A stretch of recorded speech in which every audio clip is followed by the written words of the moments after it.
Hello, good morning. My name is Shivam Singh. ठीक है, तो हम लोग काम कर रहे हैं प्रैक्टिस सेशन पे, और प्रैक्टिस सेशन में अभी तक हमारे 41 वीडियोस कंप्लीट हो चुके हैं, और 41 वीडियोस में हम लोगों ने 3500 क्वेश्चंस भी कवर कर दिए हैं। ठीक है, तो ठीक है, स्टार्ट करते हैं आज का प्रैक्टिस सेशन। और आज जो प्रैक्टिस सेशन है वो है अबाउट द रेडिएशन। ठीक है, हीट ट्रांसफर में रेडिएशन टॉपिक है, उस पर रहेगा 63 के आसपास क्वेश्चन है। और जो प्रैक्टिस सेशन है सबके लिए इंपॉर्टेंट है। कोई भी एग्जाम दे रहे हो, कोई भी एग्जाम दे रहे हो, अगर मैकेनिकल इंजीनियरिंग सिलेबस में है तो ये इंपॉर्टेंट है। Okay, practice session. अब यूएससी दे रहे हो, यूएससी दे रहे हो, S C JE P S U और गेट एग्जाम दे रहे हो, कोई भी एग्जाम दे रहे हो तो ये सबके लिए इंपॉर्टेंट है। ठीक है, क्योंकि सारे क्वेश्चन प्रीवियस ईयर से आने हैं, ए टू जेड क्वेश्चन सब लोग यही छापते हैं। पी एस यू में कोई भी एग्जाम करा रहा हो बॉडी, यही छापे क्वेश्चन। एक तरीके से जो हमारे प्रीवियस ईयर है वो ग्रंथ है हमारे लिए, जिसको याद है वो एग्जाम क्रैक कर देगा। ठीक है, तो स्टार्ट करते हैं आज का टॉपिक। पहला क्वेश्चन स्क्रीन पे लगाइए।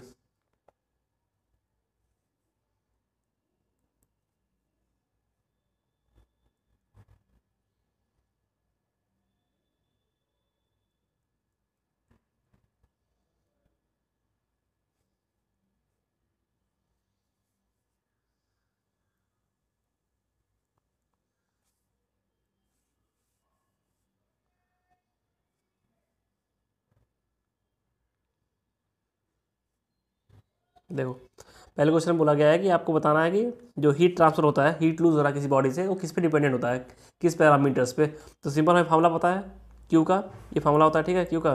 और ये किस पे डिपेंडेंट है, सिग्मा पे, इमिसिविटी पे, एरिया ऑफ सरफेस एरिया पे, टेम्परेचर पे। ठीक है, तो पहला ऑप्शन टेम्परेचर सही है, दूसरा इमिसिविटी सही है, temperature of the room air ये भी सही है, and length and diameter of the pipes, इससे हम एरिया निकालेंगे। ठीक है, चारों चीज़ों पर डिपेंड करेगा, तो हमारा जो आंसर आएगा फर्स्ट का डी आ जाएगा।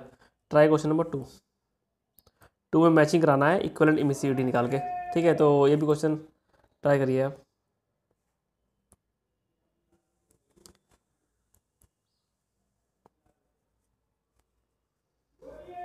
ठीक है,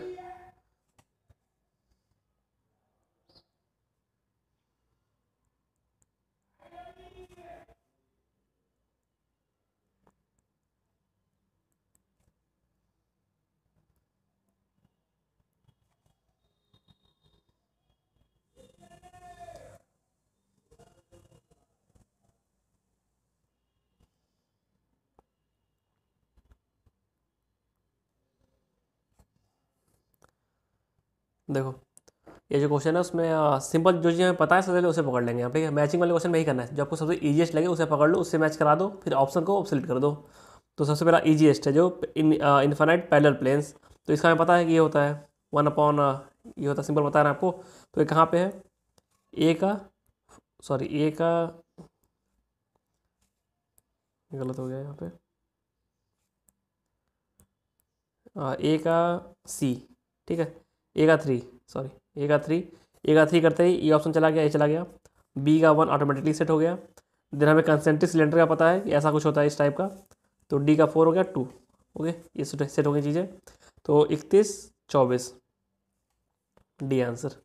और जहाँ तक है इन दोनों के बारे में, तो आगे हम डिराइव करेंगे इसके बारे में। ठीक है, दूसरे का डी हो गया। तीसरा क्वेश्चन ट्राई कीजिए।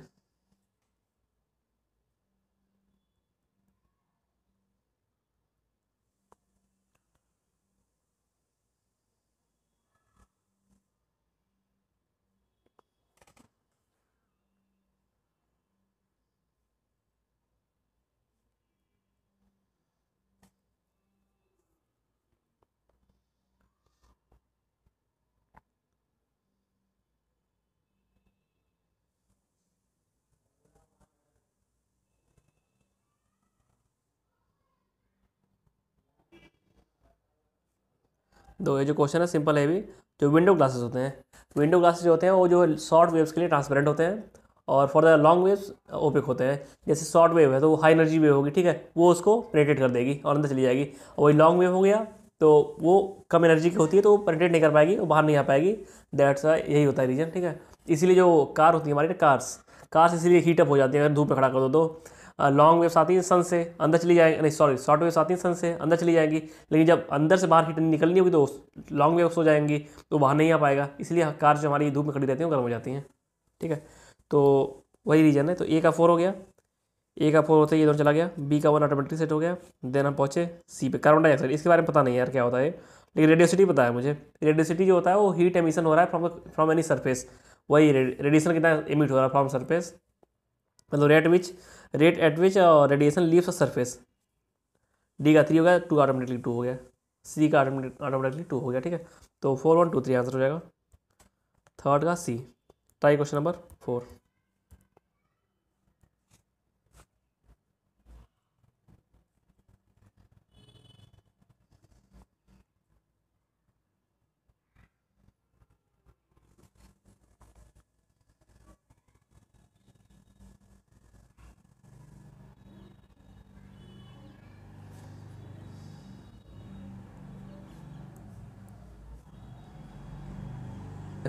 ठीक है, पहला स्टेटमेंट।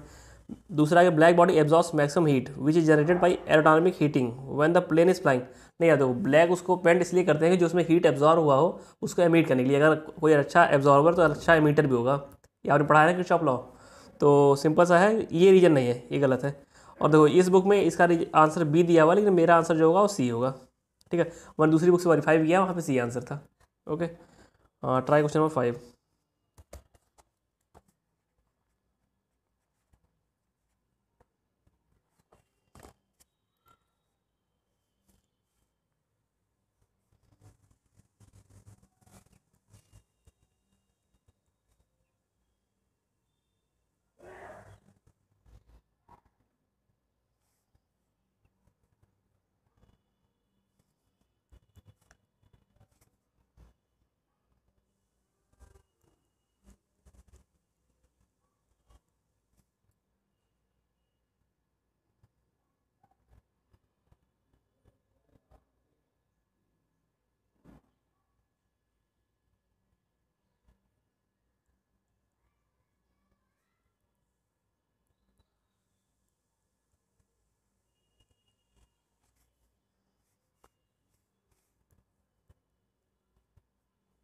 देखो ये वीन लॉ लगा देना है यहाँ पे। तो सिंपल ये वाला क्वेश्चन है कि लेमडा टी इक्वल टू इतना है, इसको कांस्टेंट कर देना है बस। तो लेमडा 1 इतना है, टी इतना है, लेमडा यहाँ पे इतना है, इस टेम्परेचर निकालना है हमें, तो बस कैलकुलेट करेंगे तो 5 माइक्रोन आंसर आ जाएगा। ठीक है, फिफ्थ का बी। Third C B. ठीक है, 6 नंबर ट्राई कीजिए।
तो जो 6 नंबर क्वेश्चन है उसमें बोला गया है कि 2 सिलेंडर हैं, एक सिलेंडर एक इनर सिलेंडर है। तो इसे बोला गया पूछा गया जो आउटर सिलेंडर है उसका खुद से वी फैक्टर कितना होगा, मतलब अपने पे वो कितना हीट फेंक देगा। मतलब जितना कोई पहले देखो, मान लो क्यू अमाउंट हीट निकाल रहा है हो, तो थोड़ा अमाउंट जाएगा पहले सिलेंडर पे, और जो बचेगा वो चला जाएगा अपने पे ही, 2 पे ही। तो वही पूछा गया 2 पे कितना चला जाएगा, वही वी फैक्टर पूछा हुआ है। तो सिंपली हम पहले निकाल लेंगे, 1 से 2 निकाल लेंगे। देखो पहले हम 1 से 2 निकाल लेंगे। ठीक है, ए एफ 1 से 2, और हमें एफ सॉरी 1 से 2 हमें पता है, 1 से 2 हमें पता है क्योंकि वो अंदर इंक्लोज बॉडी है ना, उसका पूरा हीट 2 पे जाएगा, इतना पता है हमें 1 होगा। एफ 1 से 2 1 होगा, और एफ 2 से 1 हम फाइंड आउट कर लेंगे, ये फाइंड आउट करना है। तो हमने सिंपली वैल्यूज पुटअप की, पाई डी एल ये एरिया है। तो एफ 2 निकल गया हमारा 1/3। देन हमें निकालना है F22। तो जो हमारे फॉर्मूला होता है समेसन वाला, ये जो फॉर्मूला होता है समेसन वाला F21 प्लस F22, तो ये लगा देंगे तो हमारा आंसर F22 का आ जाएगा 2/3। आंसर हो जाएगा 6 का C। 7 नंबर ट्राई कीजिए।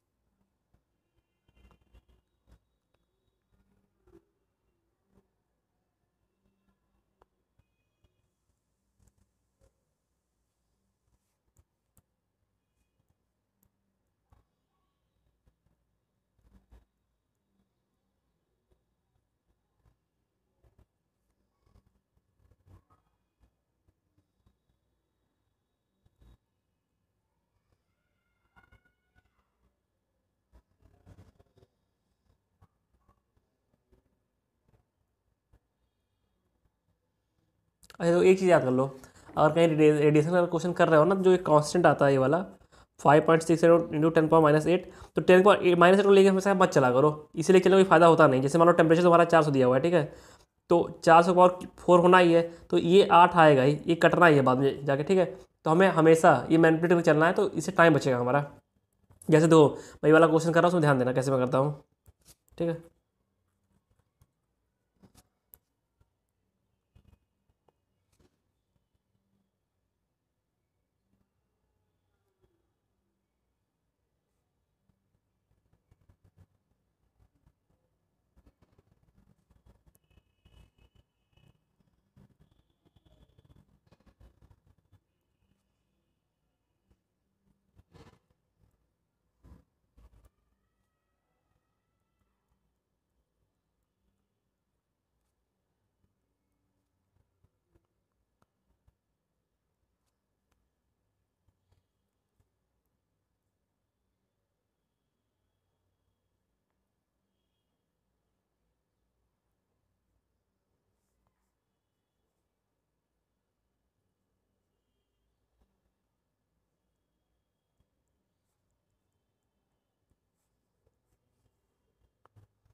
देखो ये उसको सॉल्व करने गए हम लोग, देखो मैंने यहाँ पे कैसे किया, 7 ये देखो ये दिया हुआ है पर मीटर स्क्वायर दिया हुआ पहले से ही, तो हम यहाँ एरिया नहीं लेंगे, सिग्मा T⁴ करेंगे बस। सिग्मा मैंने लिखा बस 5.67 और 10⁻8 को मैंने गायब कर दिया, उसको हम ले इसको इसमें ले चला गया मैं।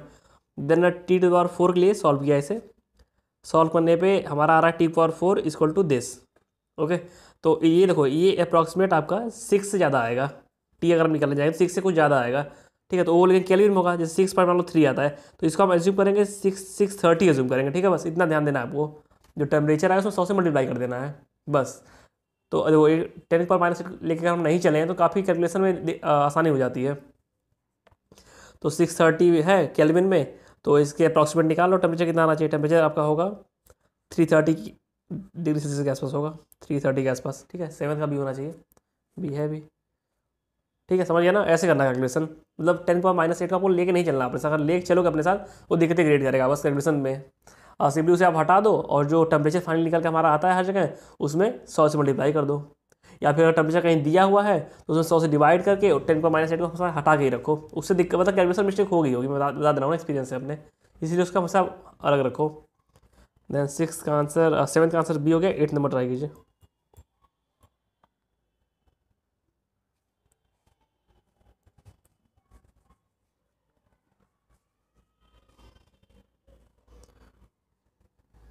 Try question number 8।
देखो हमें सिंपल ही बताया, यहाँ पे ई लेमडा दिया हुआ है, मतलब कि पावर पर पर लेमडा, ठीक है, पर वेवलेंथ।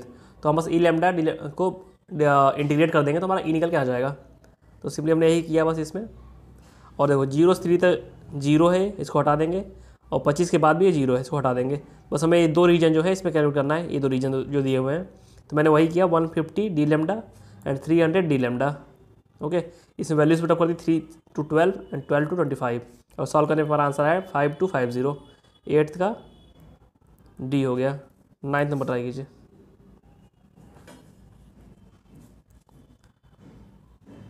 Try 9th number.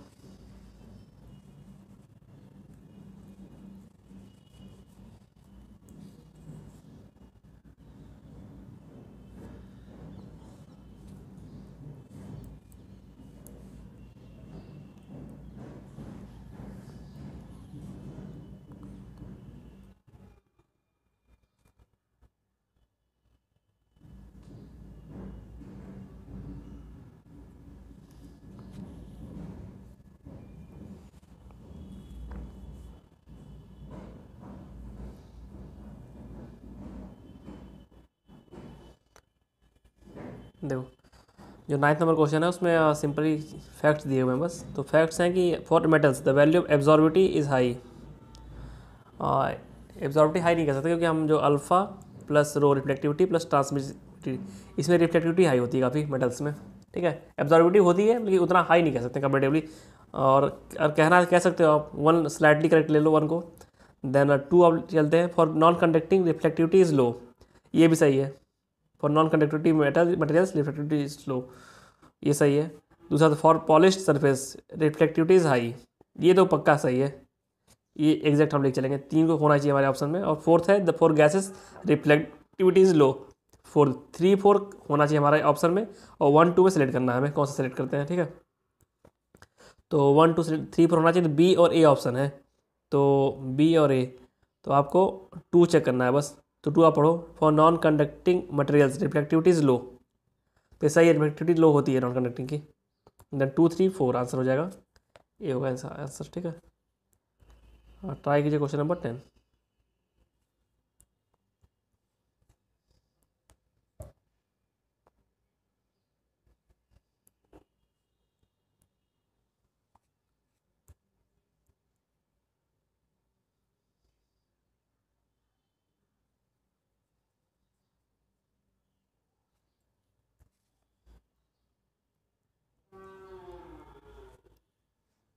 देखो 10th नंबर बोला गया है कि on summer day scooter rider feels more comfortable while on the move then while at the stop light. मतलब तो जब हम गाड़ी चलाते रहते हैं तो हवा पास होती रहती है हमारे लगातार हाथ से, ठीक है।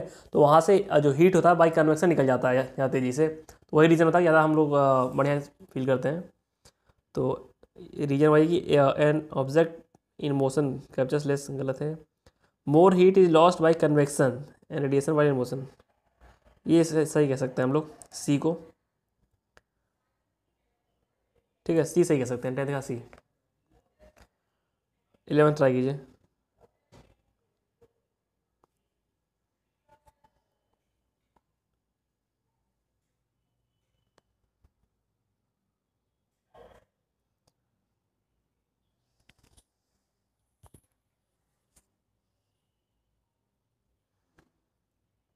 जो 11th नंबर क्वेश्चन उसमें बोला गया कि in a furnace re radiation from the walls have the same wavelength as the incident, ठीक है। तो देखो पहले जो अगर वॉल है यहाँ पे कोई हीट गिर रही है, ठीक है, फिर उसके रिफ्लेक्ट हो रही है, तो दोनों का रेडिएशन बराबर नहीं होगा, ये जान लो आप। ये शॉर्ट वेव्स होंगी, शॉर्ट वेव्स मतलब हाई एनर्जी वेव्स, और ये होगा लॉन्ग वेव्स मतलब कि लो एनर्जी वेव्स। जैसा मैंने कार की विंडो बताया था ना, या फिर कोई भी विंडो ग्लास ले लो तो उसमें बताया था, वही कॉन्सेप्ट यहाँ पे लगना है। तो ये एब्सर्ड है, 11th का डी हो जाएगा। Try question number 12th।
देखो इस क्वेश्चन में सिंपली सिग्मा टी पावर 4 कर देना है, बस हीट निकाल देना है। तो ये हमारा आएगा सॉल्व, ये सॉल्व करेंगे हम लोग, तो इट विल बी अराउंड, ये आएगा 7300 के आसपास आना चाहिए। ठीक है, ये अप्रॉक्सीमेट कैलकुलेशन है। देखो मैंने यहाँ पे भी 10 को छोड़ दिया, और यहाँ जो 600 था उसको मैंने हटा दिया, मैंने 6 लिया बस। कैलकुलेशन आपकी ईजी हो ही जाएगी, ऑब्वियस सी बात है। अगर आप ऐसे प्रैक्टिस कर लो 10-12 क्वेश्चन तो एक फ्लो में आ जाएगा आपके। ठीक है, ट्राई कीजिए क्वेश्चन नंबर 13।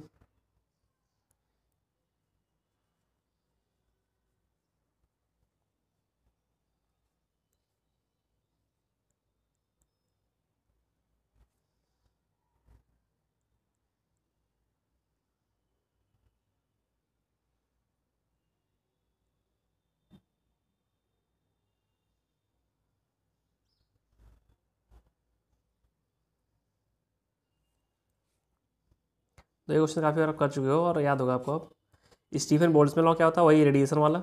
ये हो गया ए का 4। ए का न्यूटन्स लॉ ऑफ कूलिंग क्या होती है, H∆T। बी का 1, देन 4 1 एक ही ऑप्शन में है, तो ए ऑप्शन हो जाएगा 13 का। ओके, और ये जान लो जो स्टीफन बोल्ट्जमैन है या फिर वीन्स लॉ है, ये दोनों निकल के आते हैं आपके प्लैंक्स लॉ से, प्लैंक्स लॉ से निकल के आते हैं। ठीक है, ट्राई कीजिए क्वेश्चन नंबर 14।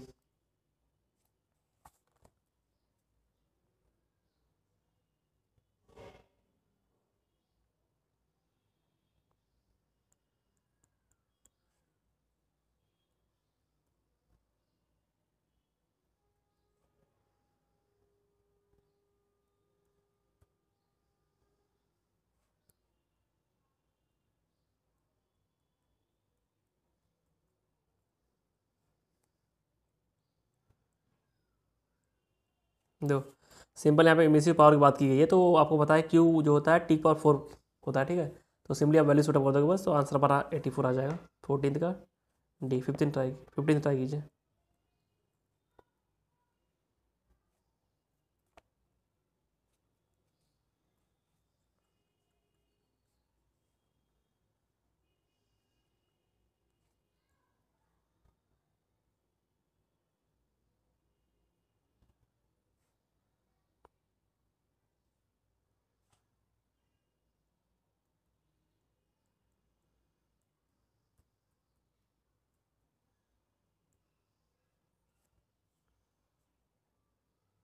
देखो ये जो क्वेश्चन है उसमें heat transfer between 2 grey bodies लिखा हुआ है। ग्रे बॉडी मतलब आप समझ रहे हो ना, कि जो उसका क्या बोल गया अभी यार, वेवलेंथ से इंडिपेंडेंट रहता है कुछ, क्या दिमाग से उतर गया अभी जस्ट।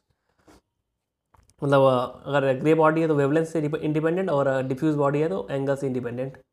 ठीक, तो देखो ये फार्मूला होता है सिंपल आपका, EB-J/1 - E/E, जिसमें J जो है रेडिएशन है और EB जो है पावर एब्जॉर्ब, मतलब बाहर फेंकने का ब्लैक बॉडी का। एमिसिव पावर हो तो ब्लैक बॉडी। ओके, तो सिंपली ये वैल्यूज हो जाएंगी। ये फार्मूला होता है, याद कर लो इसे, डिराइव भी हो जाएगा जल्दी, 1-2 मिनट लगेंगे ड्राइव करने में, क्योंकि कोई ज़रूरत नहीं है, बहुत बार क्वेश्चन के आएंगे, तो आप फार्मूला याद रखो उसके लिए। 15 का B16 ट्राई कीजिए।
दो ये जो क्वेश्चन को डिटेल आप समझ लो, क्योंकि ये बार बार रिपीट होगा क्वेश्चन अभी।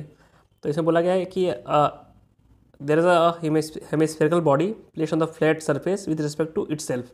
इसका पूछा है कि जो हेमिस्फेरिकल बॉडी है वो, जैसे मान लो ये हमारा प्लेन है, ठीक है, यहाँ समझ लो, यहाँ हेमिस्फेरिकल बॉडी ऐसे रख दी गई है। तो पूछा गया जो अंदर ये सरफेस है ये अपने आप को कितनी हीट दे देगा जो अपने खुद से निकलेगी। पहली बात तो ये थोड़ी, क्यों मान लो हीट निकालता है, थोड़ी सी हीट देगा नीचे वाले सरफेस को, इस सरफेस को देगा, ठीक है, और जो बचेगी हीट वो अपने आप को ही दे देगा, ठीक है। और दूसरी चीज़, जो ये सरफेस है वो पूरी पूरी हीट बाहर निकाल के इस हेमिस्फीयर को देगा। ये समझते हो कि नहीं आप? इसीलिए इसका व्यू फैक्टर इसके रिस्पेक्ट में 1 हो जाएगा। मतलब इसको अगर हम 2 मान लें, इसको 2 मैंने जो 2 दिखाया हुआ है यहाँ पे, 2 से 1 1 हो जाएगा, ठीक है। F 2 से 1 1 हो जाएगा। तो सिंपल हम वैल्यूज पुटअप कर देंगे। ये आपका समेशन लॉ हो गया और ये आपका ये फॉर्मूला होता है। अब बस लगाओगे, एरिया हमारा 2 पाई r² आएगा, इसका एरिया 2 पाई r², और जो नीचे बेस है उसका पाई r² एरिया, और F11 प्लस F2, मतलब 1 हमने इसको माना हुआ है, तो F1 से 1 खुद को प्लस F1 से 2 को, दोनों मिला के 1 होना चाहिए क्योंकि सारी हीट इसी में डिस्ट्रीब्यूट हो रही है। और F2 से 1 हमने निकाल लिया है, 1 है। देन ये फॉर्मूला लगा देंगे A1 F12 equal to A2 F21। तो वैल्यू बस पुटअप करेंगे तो हमारा F12 निकल के आएगा, F12 निकल के आएगा 1/2। अगर F12 1/2 निकल के आ रहा है तो इसकी वैल्यू हम बस इसमें पुटअप कर देंगे, और F11 निकल के आ जाएगा हमारा 1/2, हाफ हो भी रहेगा। मतलब ये जो इससे जो हीट निकल रही होगी ये अपने आप को ही आधी हीट दे देगा, और आधी हीट नीचे सरफेस को, ठीक है। तो मतलब 0.4 आंसर, 0.5 आंसर आ जाएगा 16th का C। Try question number 17th।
देखो ये जो क्वेश्चन है इसमें बोला गया कि 4 सर्फेसेस हमारे पास हैं, 1 2 3 4, और सबका जो जो 1 से जो हीट निकल रही है सबको डिस्ट्रीब्यूशन बता दिया है इन्होंने कि 1 से 1 कितनी जा रही है, 1 से 2 कितनी जा रही है, 1 से 3 कितनी जा रही है, और 1 से 4 निकालना है। मतलब 1 से 4 नहीं बताया हुआ है, और ये पूछ रहे हैं कि 4 से 1 में कितनी आएगी। जब 4 से 1 में निकालना है तो हमें ये वाला फार्मूला लगाना पड़ेगा, ये वाला फार्मूला 4 से 1 निकाले फार्मूला लगाना पड़ेगा। तो हमें A1 पता है, A4 पता है, लेकिन F14 नहीं पता है।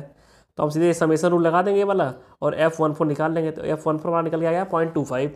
ओके, तो इतना निकल गया। इसकी वैल्यू हम इसे पुटअप करेंगे, A1 दिया हुआ है, ये सब तीनों डिटेल्स दी हुई हैं, तो हमारा F41.5 आ जाएगा। ओके, देन 17th का बी आंसर हो जाएगा। आप ट्राई कीजिए क्वेश्चन नंबर 18th।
यार तो 300 आंसर आ रहा है, कुछ गलती हुई लग रहा है। 300 आंसर तो है नहीं।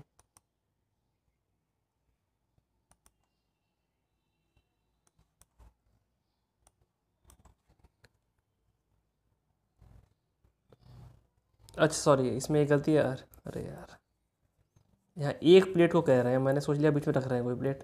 एक प्लेट को उन्होंने 0.25 कर दिया है, तब ऐसा हो रहा है। ठीक है,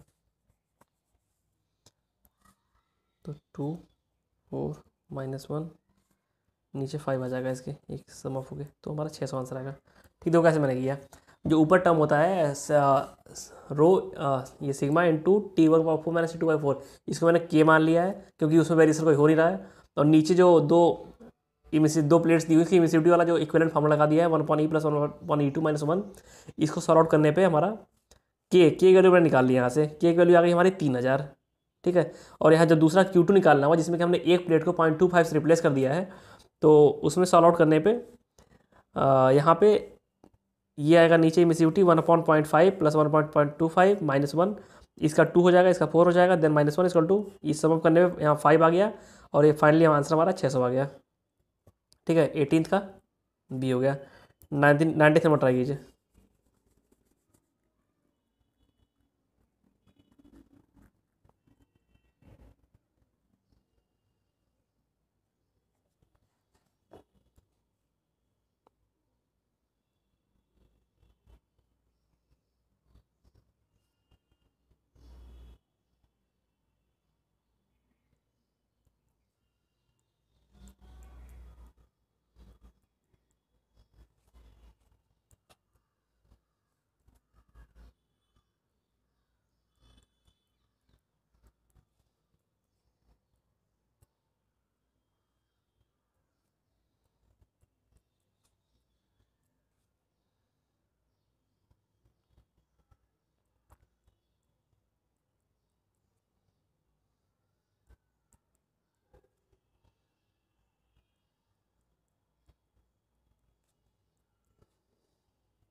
देखो, आप लोग ये लिखना सीख लो पहले। जैसे मान लो कोई प्लेट्स रखी हुई है ना, ऐसे ऐसे, और इसके और इसके बीच में निकालना है, तो लिखते कैसे हम लोग? नीचे वाला इमिसिविटी वाला जो टर्म है, इसका मान लो E1 है, इसका मान लो E2 है, इसका मान लो E3 है इस साइड, और इस तरफ मान लो E4। तो हम लिखना शुरू करेंगे 1/E1, देन एक सरफेस यहाँ पे आई ना, एक सरफेस, एक जो बीच में स्पेस आया ना, तो यहाँ -1 घटा दो आप। देन पहुँचे हम लोग E2 पे, 1/E2।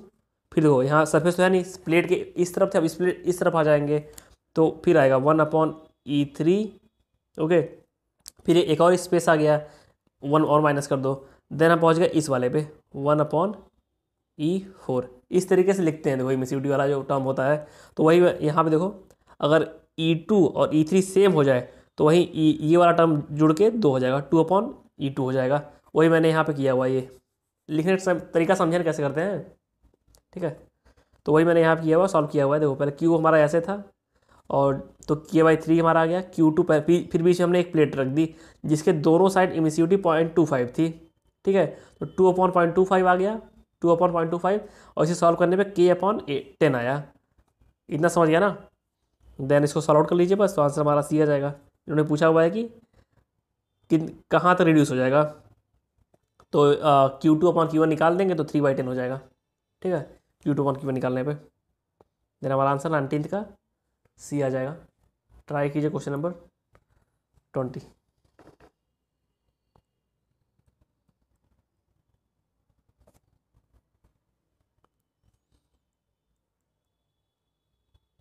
हाँ, देखो जो वो पीछे में बताता था, इमिसिविटी जो होती है इंडिपेंडेंट ऑफ वेवलेंथ है, तो उसे हम कहेंगे ग्रे बॉडी। अगर इंडिपेंडेंट ऑफ एंगल है, तो उसे हम कहेंगे डिफ्यूज बॉडी।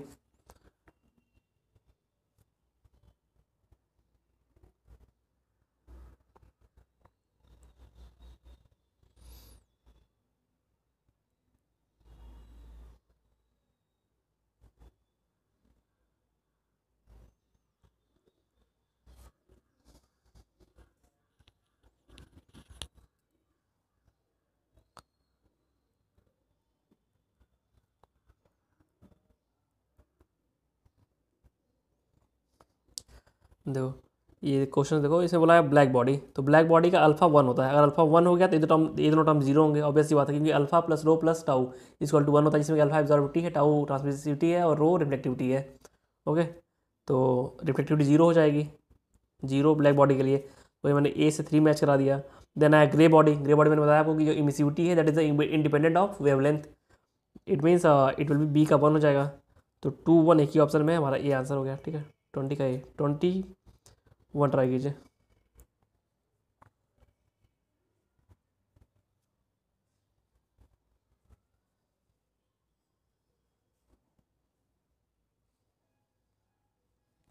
दो जो क्वेश्चन नंबर 22 है, 21 है, उसमें बोला गया कि heat transfer at the high temperature is dominated by the radiation. तो बिल्कुल सही बोला गया है। इसका रीजन भी यही होता है कि जो रेडिएशन में हीट ट्रांसफर होता है उसमें टी का पावर 4 होता है। समझ रहे हो इसका मतलब क्या है? मान लो आपने 600 और 200 के बीच में टेम्परेचर डिफरेंस कराया, तो 600 में से 200 आप करोगे घटाओगे तो कितना आएगा आपका? आएगा 400 आएगा। वही आप 600 का पावर -2 का पावर करोगे तब बहुत अंतर आ जाएगा। मान लो 600 नहीं लिखेंगे क्योंकि वहाँ 10 का -8 भी है, तो 6 का पावर 4 कर लो, -2 का और 4 कर लो, तो ये 1200 के आसपास आ जाएगा और ये आपका आएगा 16 के आसपास। तो अंतर देख रहे हो कितना आ गया? 1150 के आसपास अंतर आ गया आपका। ये मैं दिखाना चाह रहा था बस कि टी का पावर 4 होने से बहुत वेरिएशन आ जाता है। तो इसका सरसर में ये रीजन से ये तो दोनों ही ये हो जाएगा आंसर। ट्राई कीजिए क्वेश्चन नंबर 20। सॉरी, 20 का डी आंसर दिया हुआ है यार, 21 का दिया है। एक मिनट रुक जाओ, 20 का डी दिया हुआ है, तो हम लोग कुछ गलत किया गया। अच्छा, ए का 3 था, सी बी का तो मतलब हाँ सही है, बी का 1 था ना, तो डी होगा। यहाँ गलती से लिख दिया मैंने यहाँ पे। ठीक है, डी। ए का 3 था, बी का 1 था ना। 22 ट्राई कीजिए।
देखो, यहाँ पे सिंपल है कि जो क्यू हीट ट्रांसफर होता है वो होता है डिफरेंस, इसके प्रपोर्शनल होता है ना, T power 4 -T2 power 4, T2 power 4 इसके प्रपोर्शनल होता है। तो आप जो कॉन्स्टेंट छोड़ दीजिए, सिंपली आप वही लिख लो 5 पावर 4। देखो मैंने बताया था आपको ना कि 10 पावर -8 और 0 को छोड़ने पे जो हमारा टेम्परेचर होता है कितना, देखो इजीली कैलकुलेशन हो रहा है।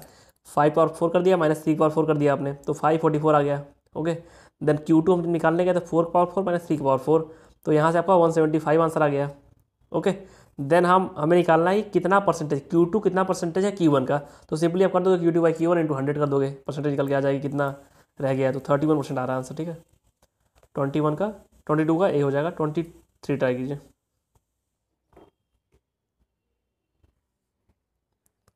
देखो, ये भी फर्जी क्वेश्चन 23 है कि fraction of radiation radiative energy leaving one surface that strikes the another surface. मतलब जो मैंने ये समझाया था आपको ना कि यहाँ से जो निकल रही है यहाँ पे जो टकरा रही है, तो इसे हम क्या कहेंगे? जो फ्रैक्शन का व्यू फैक्टर कहते हैं। कितना व्यू फैक्टर है?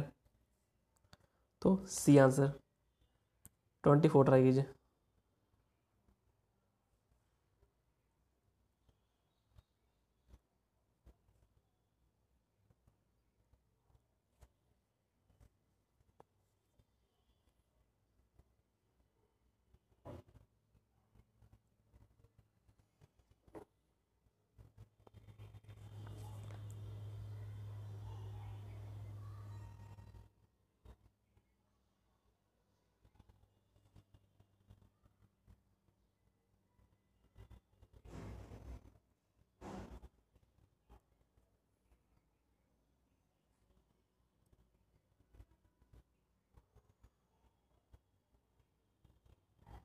देखो, ये जो क्वेश्चन है उसमें बोला गया है कि जो कूलिंग होती है ऑटोमोबाइल्स में वो कैसे होती है मेनली।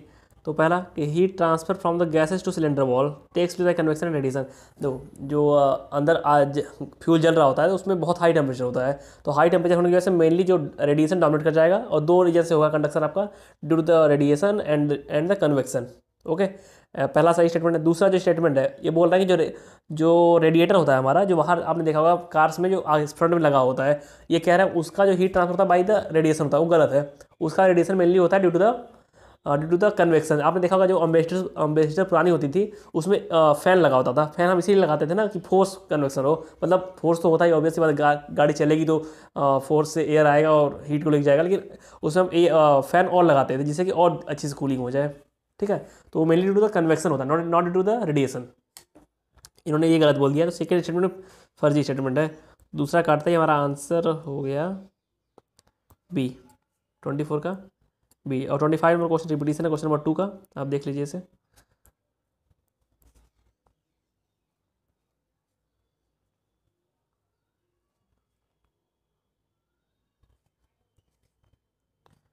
ट्राई कीजिए क्वेश्चन नंबर 26।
देखो यहाँ पे दो स्फीयर्स दिए हुए हैं, एक का रेडियस 1 है, दूसरे का रेडियस 4 है। ओके, और पहले का टेम्परेचर 4000 केल्विन है, दूसरे का टेम्परेचर 2000 केल्विन। पूछा है कि दोनों का जो हीट ट्रांसफर होगा उसमें उसमें क्या रिलेशनशिप होगी। तो सिंपल सा हमें पता है कि जो हीट ट्रांसफर होता है वो सिग्मा मतलब एरिया इंटू टेम्परेचर का पावर 4 का प्रोपोर्शन होता है। तो एरिया हमारा आर स्क्वायर प्रोपोर्शनल होगा, 4 पाई आर स्क्वायर, तो आर स्क्वायर यहाँ पे आ गया, और दूसरी चीज़ आ गई टी पावर 4। तो बस हम इसी दोनों को पकड़ लेंगे और सॉल्व कर देंगे। तो आर स्क्वायर, आर हमारा पहले में 1 है तो 1 का स्क्वायर हो जाएगा, और टी जो है 4000 तो 4 का 4 हो जाएगा पावर, और दूसरे में रेडियस 4 तो 4 का स्क्वायर हो जाएगा, एंड टेम्परेचर 2 है तो 2 का 4 हो जाएगा पावर, मतलब 2000 है। मैंने जीरो जीरो हटा दिया है, फालतू लेके चलेंगे मतलब नहीं है उसको। और ये दोनों सॉल्व करने में इक्वल आएंगे। ठीक है, तो दोनों का हीट ट्रांसफर जो होगा इक्वल होगा। 26 का सी, 27 ट्राई कीजिए। और जो 27 में क्वेश्चन है वो इसमें कोई आंसर इसका है नहीं, ये फर्जी क्वेश्चन है। इसका आंसर मैं बता दे रहा हूँ, इसका आंसर 0.9 आएगा। इसका आंसर 0.9 आएगा। अब सॉल्व करना कर देता हूँ मैं इसे। फॉर ऑपेक सरफेस,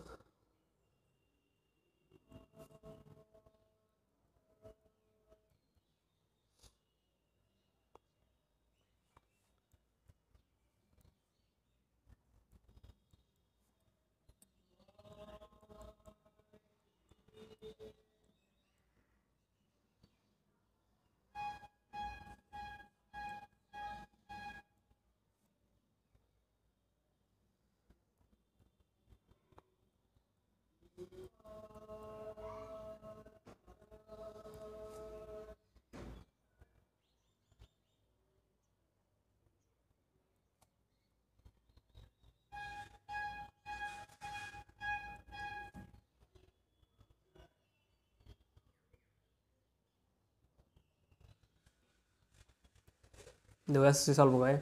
जे जो है आपका रेडिएशन है, तो रेडिएशन जो होता है वो एमिसिव पावर प्लस रिफ्लेक्शन, जो इस पर रे गिरी उसका कितना रिफ्लेक्शन हो गया, रिफ्लेक्ट हो गया वो होता है। तो रो की वैल्यू 1 - ई होगी, क्योंकि यहाँ पे ओपेक सरफेस बोला गया है। ओके, देन ई क्या होगी, ई इक्वल टू अल्फा होता है ना, इसलिए ई होगी। ओके, देन इसे सॉल्व करने पे ई की वैल्यू 0.9 आएगी। 27 कर दो, हो गया। 28 ट्राई कीजिए अब।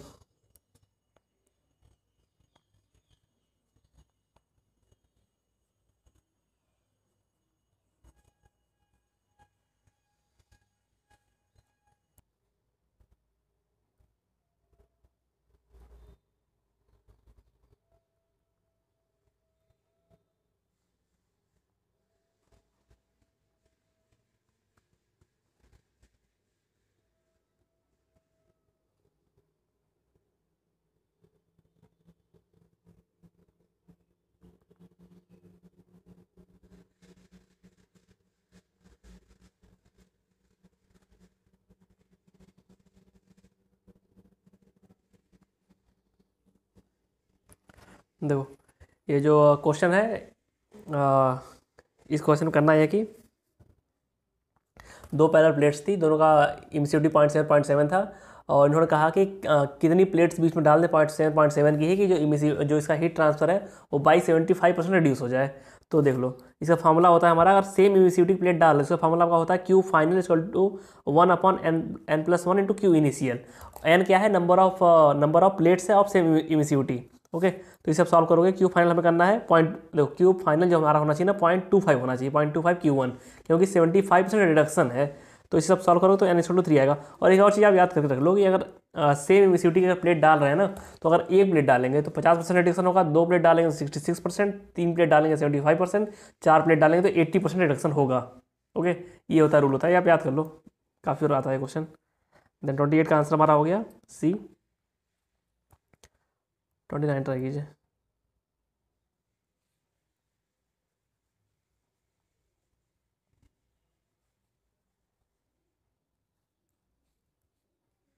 बहुत कंफ्यूजिंग टाइप का है, मैंने कहीं सोल्यूशन देखा था, ये मुझे बहुत एग्जैक्ट सोल्यूशन सही लगा नहीं, लेकिन उन्होंने जो बोला सोल्यूशन दिया हुआ है ऐसे दिया हुआ है कि जो हीट गिर रही है, पहली बात तो हमने क्यू लगा दिया, ये फॉर्मूला दे दिया उन्होंने, क्यू लगा के ये फॉर्मूला दे दिया कि सिग्मा इंटू T⁴, इसकी वैल्यू हमें पता है, ये सन से जो हीट निकल रही है वो, उसके बाद कितना फ्रैक्शन गिरेगा हमारे अर्थ पे, तो वो हो गया ऐसे निकाल लेंगे A1F12 इक्वल टू A2F21। तो हमारा F21 अर्थ जो छोटी बॉडी है ना कंपेयर टू सन, तो F21 कम्प्लीटली 1 हो जाएगा। तो F21 को 1 मान के हमने A1F12 को बराबर कर लिया A2 के। ठीक है, तो यही वैल्यू उठा के हमने यहाँ रख दी, ये वैल्यू पुटअप कर दी, और पर यूनिट एरिया निकालना है तो 4πr² से डिवाइड कर दिया। आर जो है बड़ा वाला है, ये आर अर्थ का है। ठीक है, तो इसको सॉल्व आउट करने पे हमारा आंसर निकल के आएगा 5800 के। और तो पेपर में क्वेश्चन आ जाए इसको सॉल्व करने की जरूरत है नहीं, हमें पता है कि सन का टेम्परेचर 5800 है, तो वही मार देना सीधे। ठीक है, बहुत सॉल्व करने में बैठ जाना।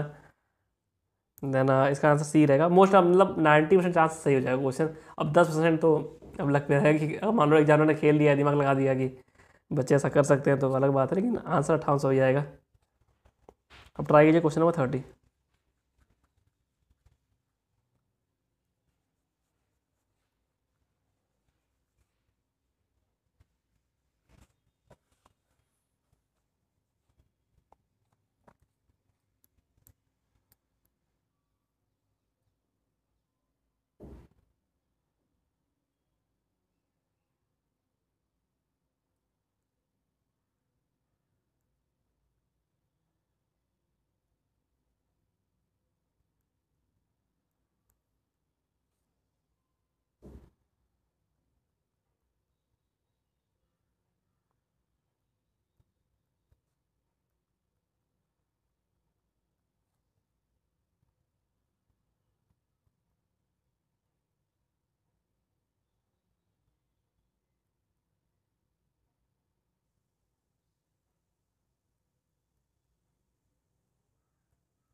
देखो यहाँ पे ये दिख तो सिलेंडर नहीं रहा है कि ये है सिलेंडर, ही ऐसा सिलेंडर है, और ये इन्होंने इस जो वर्टिकल सरफेस है, सरफेस एरिया, उसको मान लिया 1, और इन दोनों को मिला के 1 मान लिया, और जो आउटर प्लेट है, आउटर सरफेस और ढक्कन जो है इसे कह सकते हैं, उसको 2 मान लिया इन्होंने। ठीक है, तो बस वही सॉल्व कर देना, A1 ये फार्मूला लगा देना है F12 + A1 equal to A2 into F21। तो बस वैल्यू पुटअप कर दोगे, A1 आपको एरिया निकाल लोगे, इन दोनों को मिला के एरिया निकाल लो आप, तो ये एरिया आ जाएगा, वैल्यू पुटअप करने पे आंसर हमारा आ जाएगा B, 30 का B। ठीक है, 31 ट्राई कीजिए, 31 रिपीटिशन क्वेश्चन नंबर 16 का, 32 ट्राई कीजिए।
वही भी क्वेश्चन सिंपल है, वही कॉन्सेप्ट लगना है, A1 F1 equal to A2 F2 1 वाला।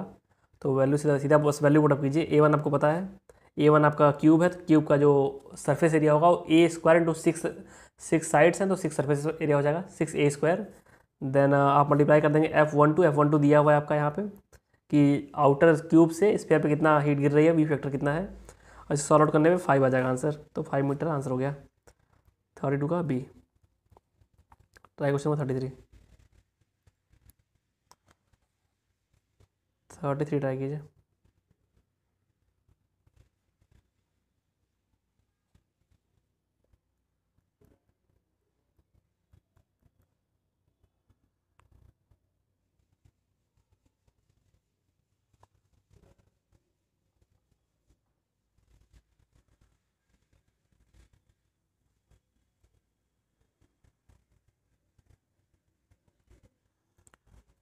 ठीक है, तो ऐसा क्वेश्चन कर चुका हूँ लोग पीछे काफ़ी बार। कन्वेक्शन में हमने कई बार क्वेश्चन किया था कि अगर रेडिएशन हीट ट्रांसफर, तो यहाँ wind law of wind displacement law, conduction heat transfer है तो फोरियर लॉ लग जाएगा।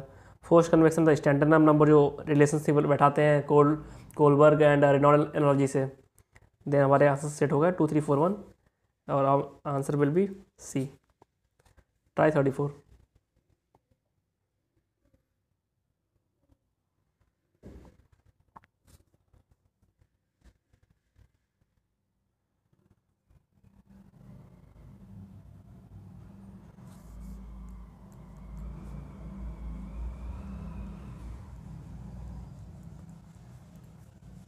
जो सिंपल फार्मूला है, तो वैसे क्वेश्चन आएगा नहीं अब, पहले का सिलेबस है। Intensity of radiation at a surface in perpendicular direction is equal to product of emissive power and 1/π।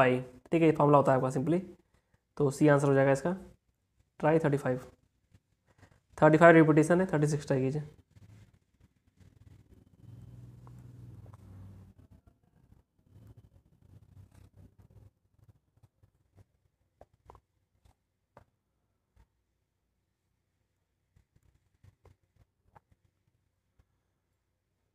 देखो यहाँ पे सिंपल क्वेश्चन पूछा, अगर बहुत लार्ज प्लेट्स हैं टू इन्फाइनाइट प्लेट्स की बात की गई, तो इनका जो हीट यहाँ से निकलेगी सीधे इसी पे गिरेगी, कहीं और नहीं जाएगी। ठीक है, यही होता है। अगर ये प्लेट्स अगर स्मॉल होती तो हम कह सकते थे कि हीट लगा से यहाँ से बाहर निकल सकती है, लेकिन इन्होंने इसीलिए इन्फाइनाइट बोला हुआ है कि मतलब बहुत लार्ज प्लेट्स हैं, इतने कोई मतलब नहीं रह जाएगा। ठीक है, तो 1 हो जाएगा इसका आंसर 36 का सी। 38 ट्राई कीजिए। ये दोनों क्वेश्चन देख लो, 35 और 37 दोनों रिपीटेशन है।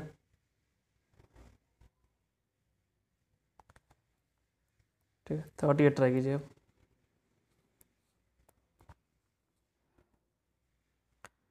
फिर वो क्वेश्चन रिपीट हो रहा है बार बार।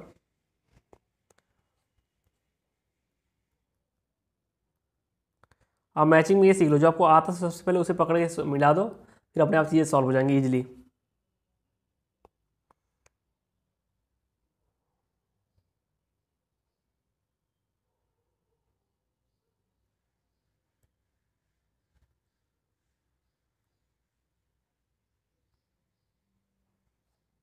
देखो सिंपल, रेडिएशन हीट ट्रांसफर तो हमने इसी में देखा, वी फैक्टर कॉन्सेप्ट ना, वी फैक्टर कॉन्सेप्ट, तो ए का 2 हो गया। कंडक्शन है तो 4 ईयर हो जाएगा, बी का 3।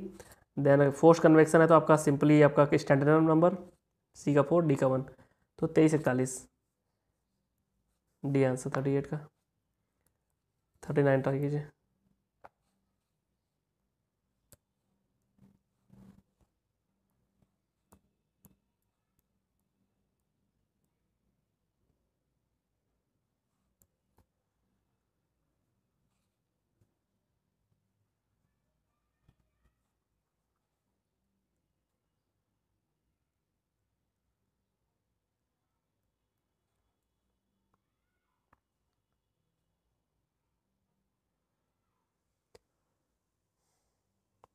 और 39 नंबर क्वेश्चन में जो देखो ये दिखाया गया है ना, एमिसिव पावर, तो एक सबसे ऊपर दिखाया गया है, फिर एक नीचे सारे हैं, तो सबसे ऊपर चलेगा वो ब्लैक बॉडी रहेगी। ब्लैक बॉडी का मैक्सिमम होता है ना emissive power. Then A is black body, उसके कंपेयर में हम देखते हैं।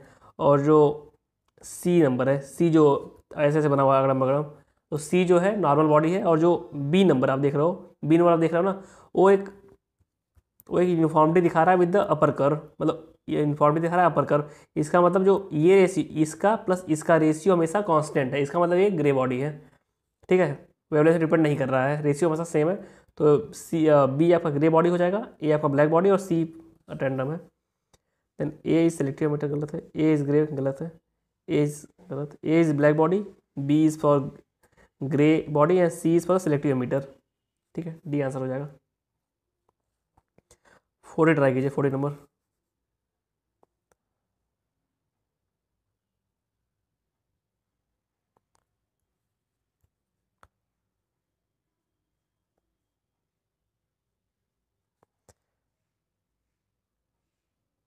जैसे बोला गया कि बेसिक इक्वेशन आपको निकालनी है। बेसिक इक्वेशन कौन से, जिससे सारे लॉ निकल के आ रहे हैं इन द रेडिएशन। तो मैंने आपको बताया था कि जो प्लैंक लॉ है, प्लैंक से ही विंड डिस्प्लेसमेंट लॉ भी आता है और प्लैंक से ही स्टीफेंस लॉ भी आता है, ठीक है। तो प्लैंक जो है वो बेसिक इक्वेशन है। देन 40 का बी, ट्राई क्वेश्चन नंबर 41।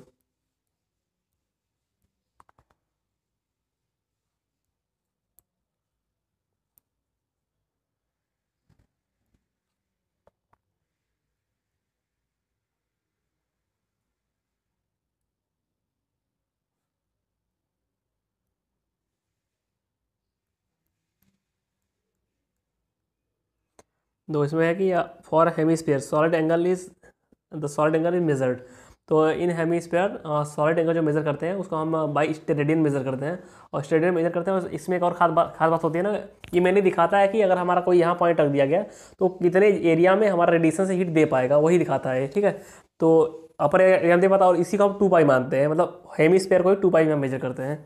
तो इसका आंसर सी है, या अब याद कर लो 2 पाई। इसको समझने बहुत मत जाना क्योंकि बहुत ज़रूरत है नहीं, बहुत कम क्वेश्चन आते हैं इसके। 41 का सी। 42 जो है क्वेश्चन नंबर करिए। जो 42 है रिपीटेशन है क्वेश्चन नंबर 2 का। 43 ट्राई कीजिए।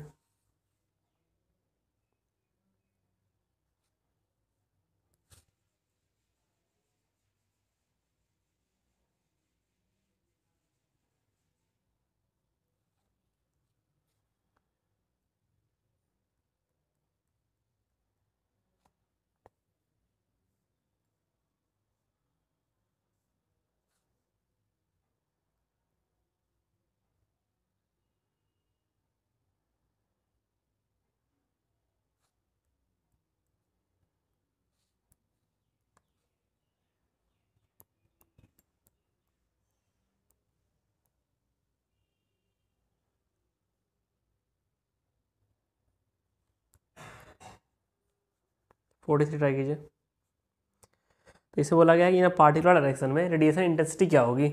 तो पहली बात तो रेडिएशन इंटेंसिटी जो निकलेगी वो पार्टिकुलर डायरेक्शन पूछा है तो per unit area, per unit time and per unit angle भी होता है कुछ, ठीक है। Per unit area, per unit time,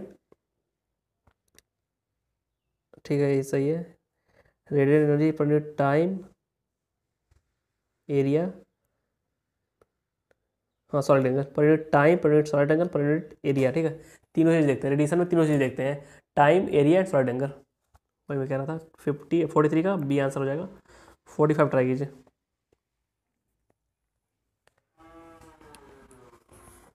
एक मिनट, 43 का सी दिया है यार, क्या छूट गया हमसे अब। Radiant energy per unit time, per unit solid angle, per unit solid angle, per unit projected area of the radiation, ठीक है यार, ये याद कर लो। ये मतलब बहुत मुझे भी पता नहीं इसके बारे में। ये पता था कि 3 चीज़ें लेते हैं हम लोग, लेकिन यहाँ पर उन्होंने कुछ और प्रोजेक्टेड एरिया की बात कर दी है, तो वही काफ़ी डेप्थ में हो गया। इसका तो सी आंसर होगा, बी हटा दो। 3 चीज़ें पता थी मुझे, time time area and solid angle, तो एरिया का प्रोजेक्शन लेते हैं इसका मतलब। ओके, तो सी आंसर हो जाएगा 43 का। 44 ट्राई कीजिए।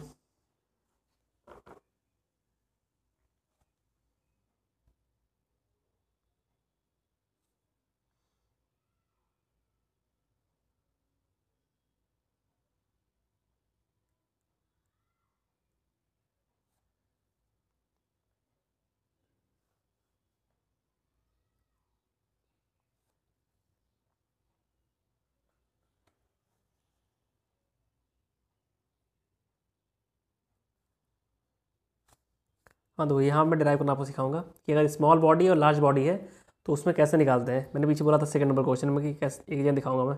ये मान लो स्मॉल बॉडी कोई है और सामने कोई आपकी लार्ज बॉडी बहुत, इसका एरिया A1 मान लो, इसको हम A2 कह देंगे।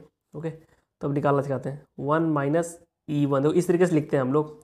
ये होता है सरफेस रेजिस्टेंस 1/E1/A1 प्लस इसके बाद आएगा हमारा स्पेस, तो स्पेस को हम लिखेंगे 1/A1F12। ओके, देन हम लिखेंगे 1/E2/A2A1, सॉरी A2E1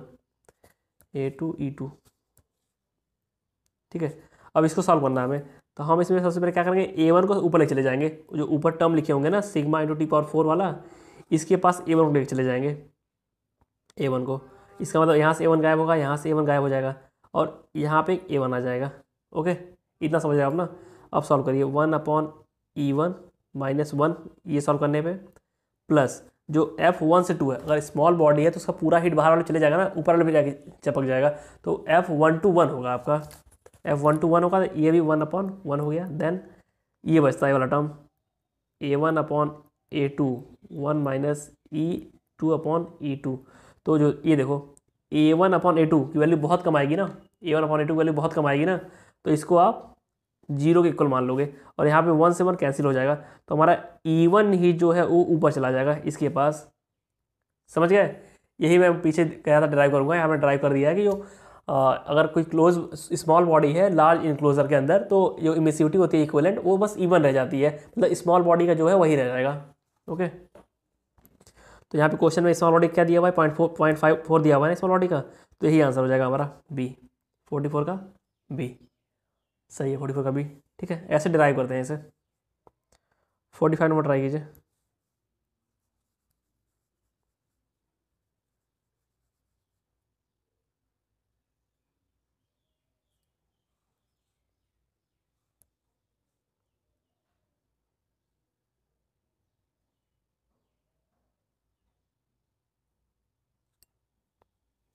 देखो ये जो ऊपर क्वेश्चन है वही रिपीट हो गया, मैंने इसलिए यहाँ समझाया ऊपर आपको।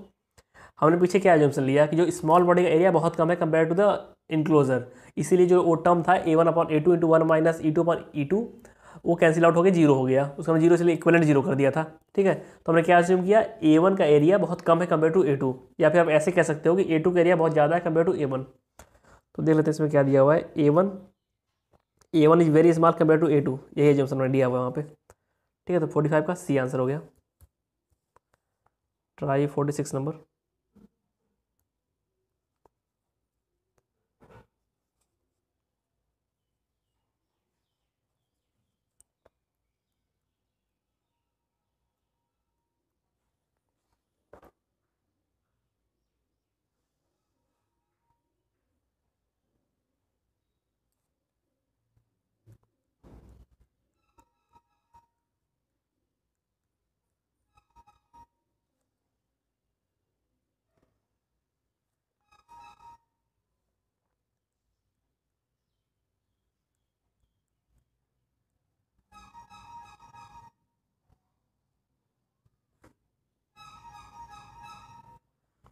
दोनों ने स्पेसिफाई नहीं किया है कि ये है क्या बेसिकली, ये आपका जहाँ तो मुझे लग रहा है कि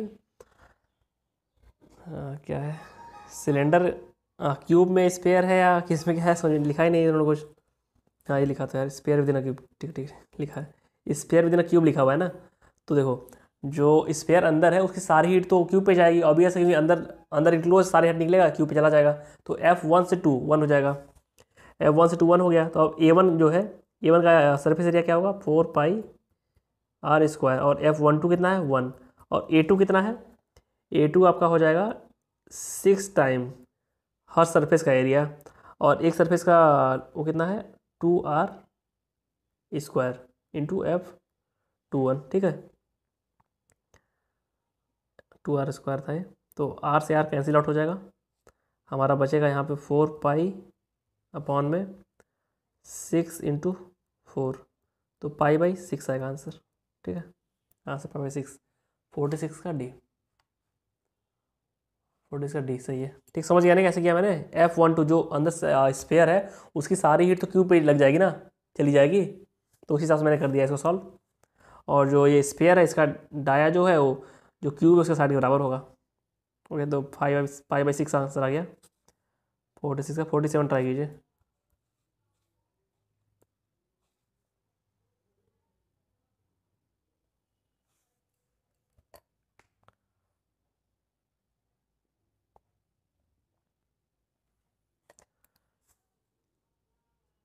देखो जो क्वेश्चन 46 है उसमें ये बोल रहे हैं 1 से 2 निकालने के लिए, और कोई डाटा दिया नहीं है, तो ये सॉल्व हो पाना बड़ा मुश्किल काम है। ठीक है, तो डाटा इंसफिशिएंट इसका आंसर है, ये सॉल्व नहीं कर सकते हम लोग।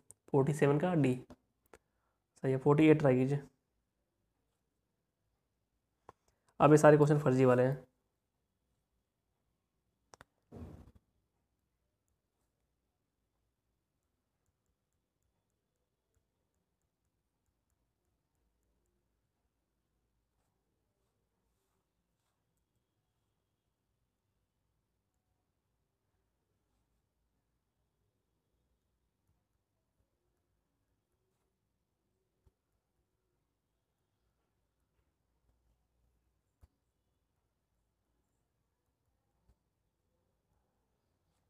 देखो यहाँ पे ही फॉर्मूला लगा देंगे सिंपल हम, A1 AF2 equal to A2F21, तो सिंपल सॉल्व करने पे आंसर हमारा 1.15 आएगा। 49 ट्राई कीजिए।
देखो ये क्वेश्चन सॉल्व करने में यहाँ सॉल्व करना शुरू किया मैंने। Q equal to 5.67 into 4 power 4 minus 3 power 4। मैं जीरो जो कहीं नहीं लेता हूँ, जीरो लेने पर वही दिक्कत ही आती है बस।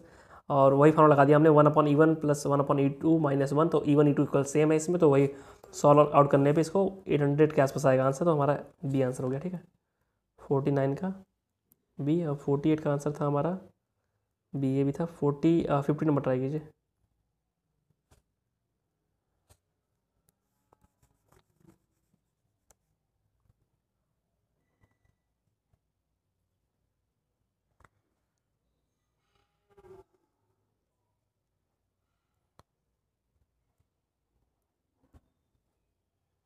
तो जो आइस और स्नो होती है ना, वो ब्लैक बॉडी होती है, उसे उसे जब ब्लैक बॉडी कंसिडर करते हैं हम लोग, तो आइस हमारी ब्लैक बॉडी है। पी हो गया आंसर।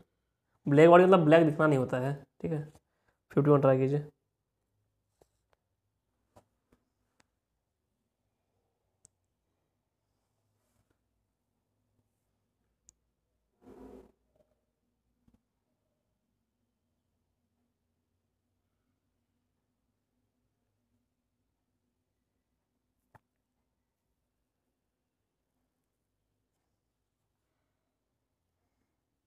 देखो satellite floats in the deep space with very high velocity, it will continuously lose heat by. या तो यहाँ बोल दिया हाई वेलोसिटी बोल दिया है ना, तो उससे आप कंफ्यूज मत होना। हाई वेलोसिटी मतलब कन्वेक्शन नहीं हो जाएगा। कन्वेक्शन तब होता है जब बल्क फ्लूइड मोशन होता है, और बल्क फ्लूइड मोशन कब होता है? जब पार्टिकल्स रहेंगे तब ना बल्क फ्लूइड मोशन होगा। जब पार्टिकल्स ही नहीं है स्पेस में आसपास, तो बल्क फ्लूइड मोशन का मतलब होंगे उनका मोशन नहीं, क्योंकि ग्रेविटी नहीं है ना, तो वहाँ मोशन उसका होगा नहीं बल्क फ्लूइड पार्टिकल का। ठीक है, तो जो इसमें जो आंसर होगा रेडिएशन होगा ओनली, या ना तो कंडक्शन होगा ना तो कन्वेक्शन होगा। कन्वेक्शन से कन्फ्यूज मत होना, स्पेस में कन्वेक्शन नहीं होता है, क्योंकि वहाँ पे बल्क फ्लूइड मोशन नहीं है मेनली। ओके, तो 51 का सी।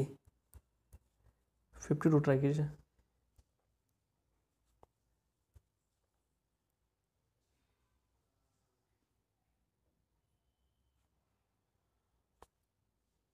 देखो फैक्चुअल बेस क्वेश्चन है कि ऑक्सीजन और नाइट्रोजन का ट्रांसमिसिविटी कितना होता है, तो ये 1 होता है, याद कर लो इसे। 52 का ए। 53 ट्राई कीजिए।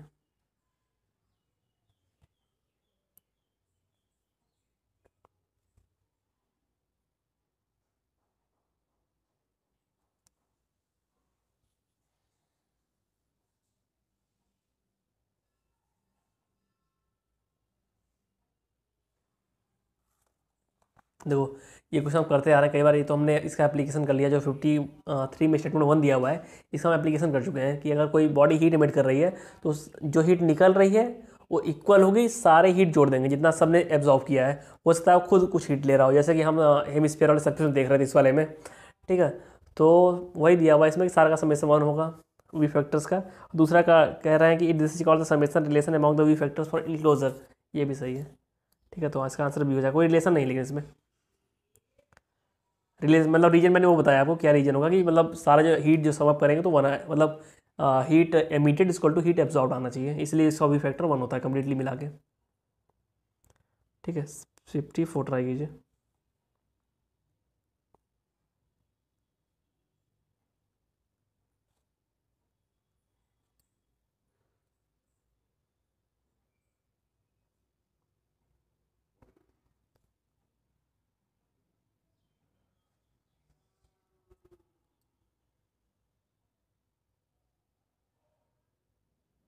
देखो जो ये क्वेश्चन दिया हुआ है इसमें बोला गया ब्लैक बॉडी बारे में पूछा हुआ है, तो ब्लैक बॉडी जो होती है वो जैसे कोई ब्लैक बॉडी है, कोई बॉडी है वो लगातार हीट को एमिट करती है, जैसे कि मेरा हाथ ही है, अगर सराउंडिंग के साथ टेम्परेचर में रहेगा सेम टेम्परेचर में तब ये हीट को एमिट करेगा, बट उतनी हीट को एब्जॉर्ब कर लेगा, मतलब इक्विलिब्रियम में मेंटेन करके रखा हुआ है ऐसे, ठीक। लेकिन लगातार हीट एब्जॉर्ब एमिट करता रहता है।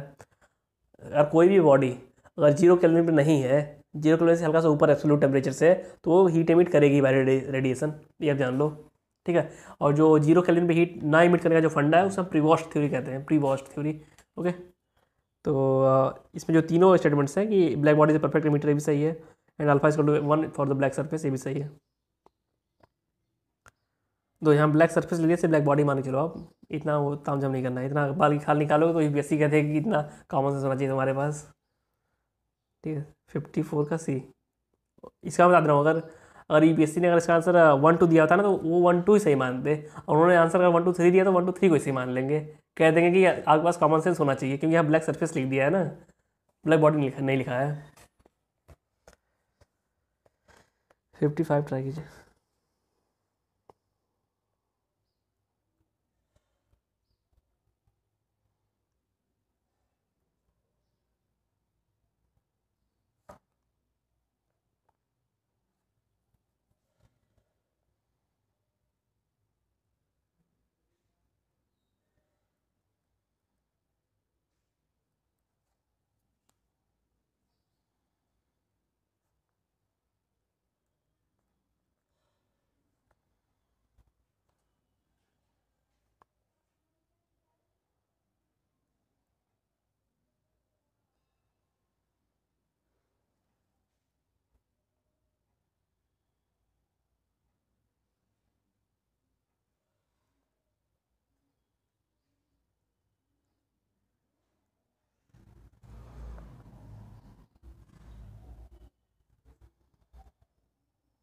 देखो ये जो टर्म है इसको सॉल्व करने में हमारा आंसर आएगा अप्रॉक्सीमेटली, कितना आएगा approximately, it will B approximately इसके अबाउट आना चाहिए, बी के अबाउट, क्योंकि यहाँ 0.5 आ जाएगा क्योंकि किलोवाट में करना है, और ये दो टर्म बचे हमारे बस इतने, और नीचे भी हमारा करीब 2 के आसपास आ रहा है, तो 2 ये काटेंगे तो आना चाहिए वही 10 के आसपास आना चाहिए आंसर 55 का, ये बी सही है, ओके। दो अप्रॉक्सीमेट कैलकुलेशन करेंगे, बहुत निकालेंगे नहीं इसमें, और सिंपल दिख रहा है ना, 10 से मल्टीप्लाई है, तो आप सब पकड़ लोगे आंसर, ओके। 56 ट्राई कीजिए।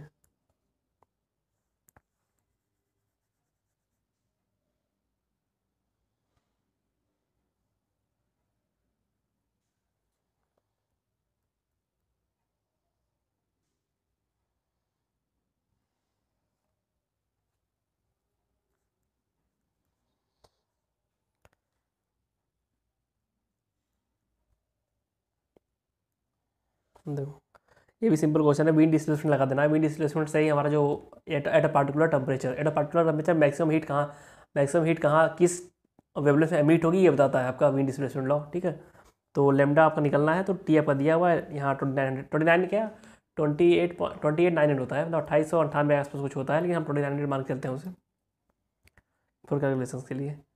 तो 56 का आंसर हो जाएगा आपका ए। ओके, ट्राई कीजिए क्वेश्चन नंबर 57।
देखो यहाँ पे बोला गया है एक क्यूब है, उसको हमने एयर में लटका दिया है, तो उसमें कितनी हीट इमिट होगी। सिंपल आपका फॉर्मूला बन जाएगा सिग्मा ए इंटू टी की पावर 4। तो टी आपका 200 दिया, 473 हो जाएगा। 473 मतलब 4.73 लिख देंगे इसे हम।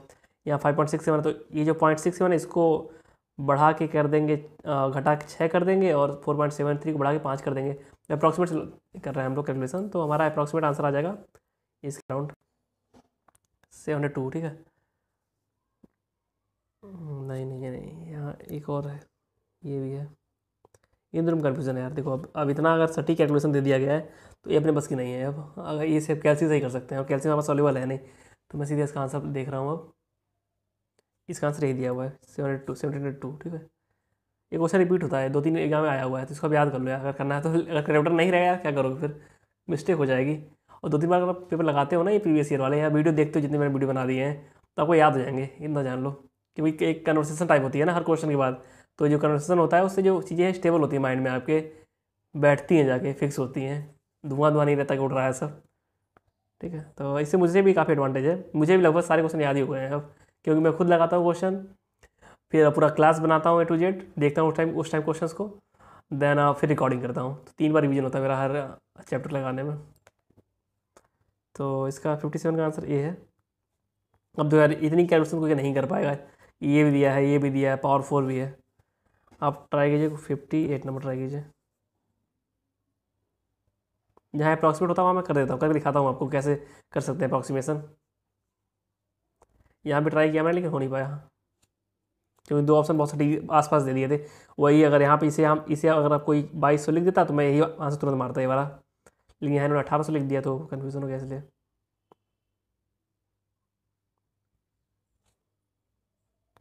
ट्राई कीजिए 58 नंबर।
देखो इसमें बोला गया कि एक स्फेरिकल कैविटी है, उसमें हमने 1 mm का 10 mm का होल कर दिया। तो ये पूछना चाह रहे हैं कि इससे मैक्सिमम हीट कितनी मीट होगी।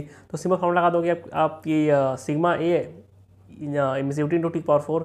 तो बस वैल्यू पुटअप कर दो 5.67 इंटू π/4 इंटू 0.01 का स्क्वायर, ये आपका एरिया इतना हो गया, इंटू एमिसिविटी इंटू 5/4, ये टेम्परेचर आपका हो गया।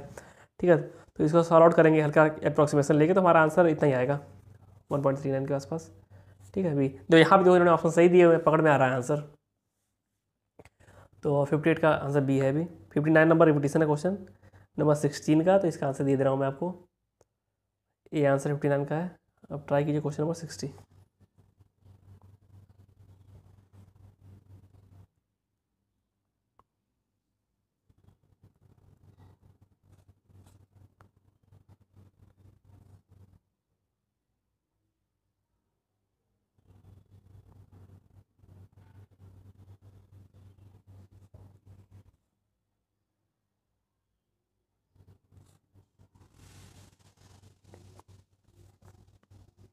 तो यहाँ बोला गया है कि for same type of shapes the value of radiation shape factor will be higher when surfaces are more closer. Simple आपका आंसर है कि अगर पास पास होंगे तो सिंपल है कि वी फैक्टर ज़्यादा होगा।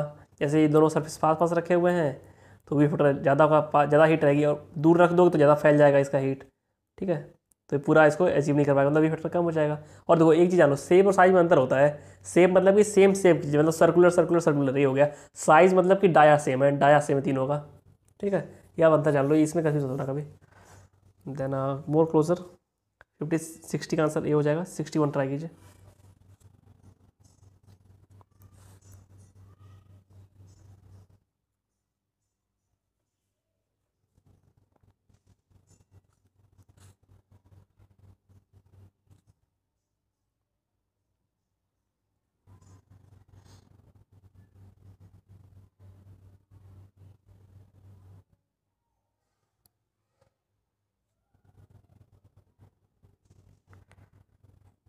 दूसरे में सिंपल फैक्चुअल चीज़ पूछी हुई है कि जो ठंडी में मतलब वाइट स्वेटर क्यों पहनते हैं। तो सिंपल सी बात है कि ये जो हीट को कम एमिट करता है, emits less heat to the atmosphere. तो हमारी बॉडी हीटअप रहेगी पहले।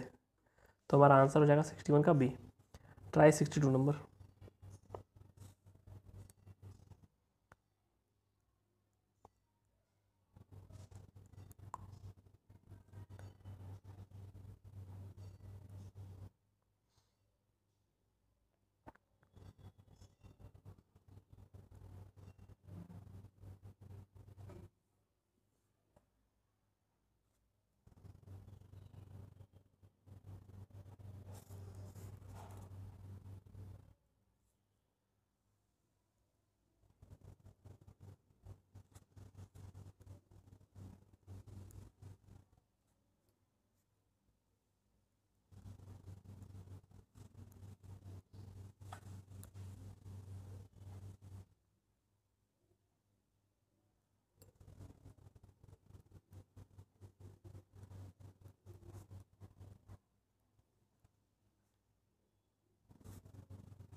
देखो इस क्वेश्चन में बोला गया कि एक स्फेयर है 1 सेंटीमीटर डायगा 2 सेंटीमीटर डायगा, उसने वो एक क्यूब के अंदर रखा हुआ है। तो स्फेयर की जो हीट है टोटल वो तो क्यूब पे चली जाएगी। तो आपको पता होगा एफ जो 1 से 2 होगा 1 हो जाएगा आपका। देन आप वही लगा देंगे A1 F12 A2 F21। बस वैल्यू पुटअप करोगे आप। A1 जो है 4πr² आएगा, एंड जो A2 रहेगा 6 सरफेसेस हैं इंटू A², 6A² रहेगा। तो बस सॉल्व करने पे 0.34 आएगा आंसर, ठीक है। 62 का A आंसर हो गया। 63 ट्राई कीजिए। जो 63 क्वेश्चन नंबर रिपीटेशन है क्वेश्चन नंबर 46 का, तो इसका आंसर दे रहा हूँ मैं। 63 का आंसर C है। ओके, क्वेश्चन देख लो आप।